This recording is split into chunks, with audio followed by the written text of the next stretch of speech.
Hai anak-anakku sekalian, calon generasi pemimpin negeri ini. Bertemu kembali dengan Bu Eni, tentunya masih pada mata pelajaran pendidikan Pancasila dan kewarganegaraan.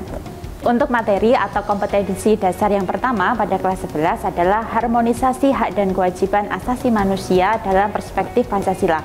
Ada 4 poin atau ada 4 subbab dalam materi ini. Yang pertama adalah konsep hak dan kewajiban asasi manusia. Yang kedua adalah substansi hak dan kewajiban asasi manusia dalam Pancasila. Dan yang ketiga adalah kasus-kasus pelanggaran hak asasi manusia. Dan yang terakhir adalah upaya untuk penegakan atau upaya untuk menangani pelanggaran hak asasi manusia. Untuk lebih jelasnya, mari kita simak pemaparan pada video berikut ini. Materi pertama yang akan dibahas pada kelas 11 adalah harmonisasi hak dan kewajiban asasi manusia dalam perspektif Pancasila. Mungkin kalian sudah sering mendengar tentang hak asasi manusia dan kewajiban asasi manusia. Pada KD yang pertama ini nanti akan ada 4 sub materi yang akan kita bahas. Yang pertama adalah makna hak dan kewajiban asasi, yang kedua hak asasi manusia dalam Pancasila, yang ketiga kasus-kasus pelanggaran hak asasi manusia, dan yang keempat adalah upaya penegakan hak asasi.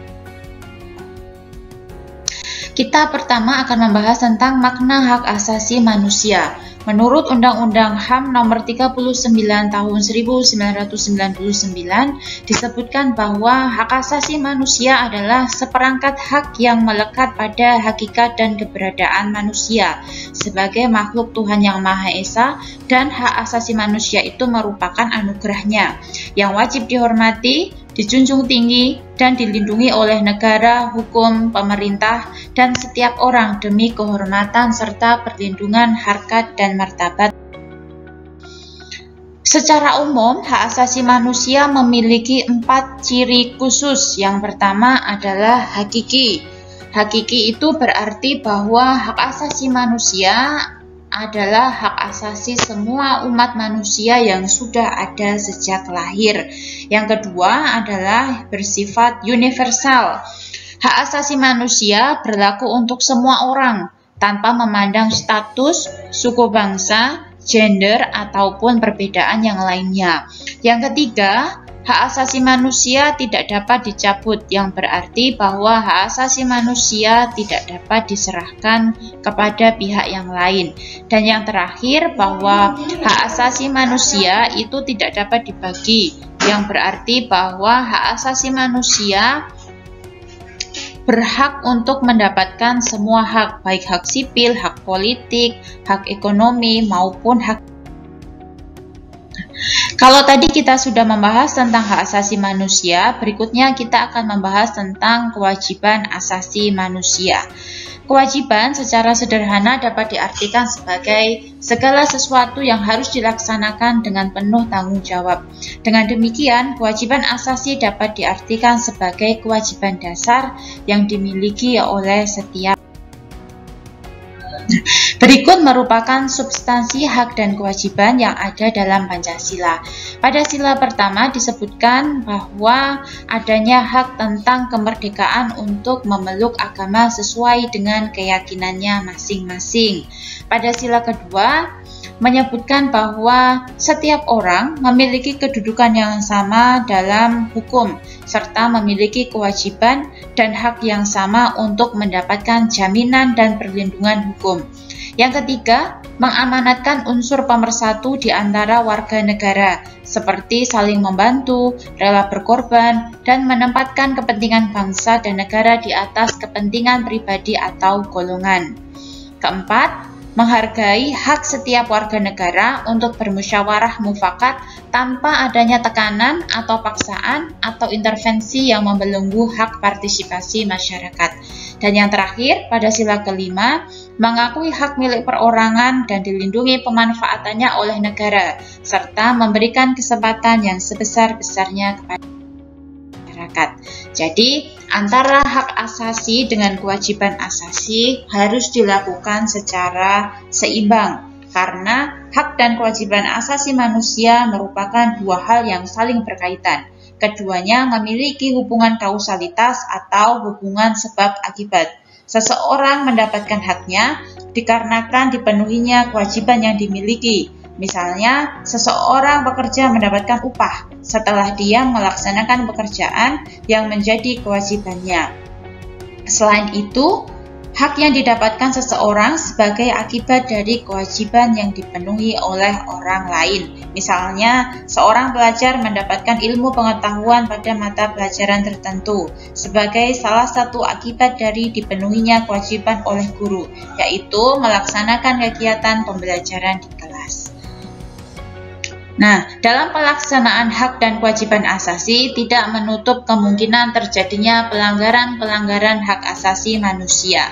Pelanggaran hak asasi manusia adalah setiap perbuatan seseorang atau sekelompok orang, termasuk aparat negara, baik yang disengaja atau kelalaian yang secara hukum dapat mengurangi, menghalangi, membatasi dan atau mencabut hak asasi manusia seseorang atau sekelompok orang yang dijamin oleh undang-undang.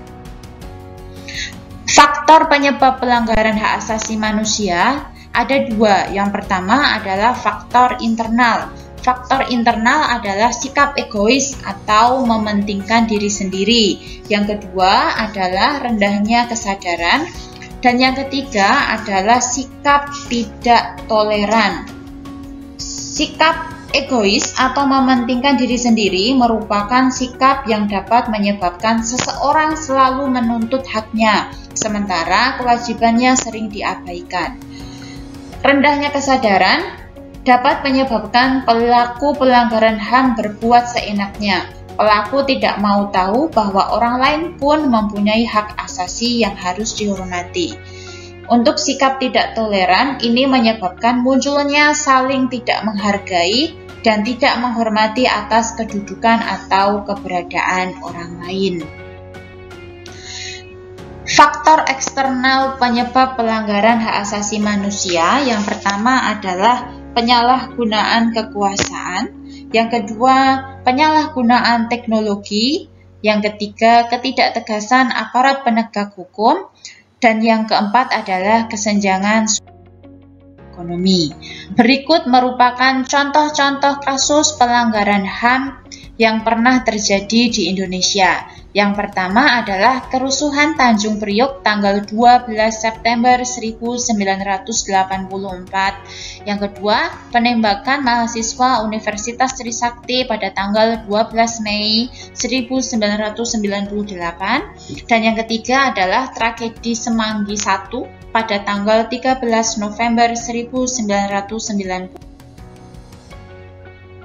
Untuk mengatasi pelanggaran hak asasi manusia, pemerintah melakukan beberapa upaya pencegahan, antara lain menegakkan supremasi hukum dan demokrasi, yang kedua meningkatkan kualitas pelayanan publik, tiga meningkatkan pengawasan dari masyarakat dan lembaga-lembaga politik terhadap setiap upaya penegakan hak asasi manusia.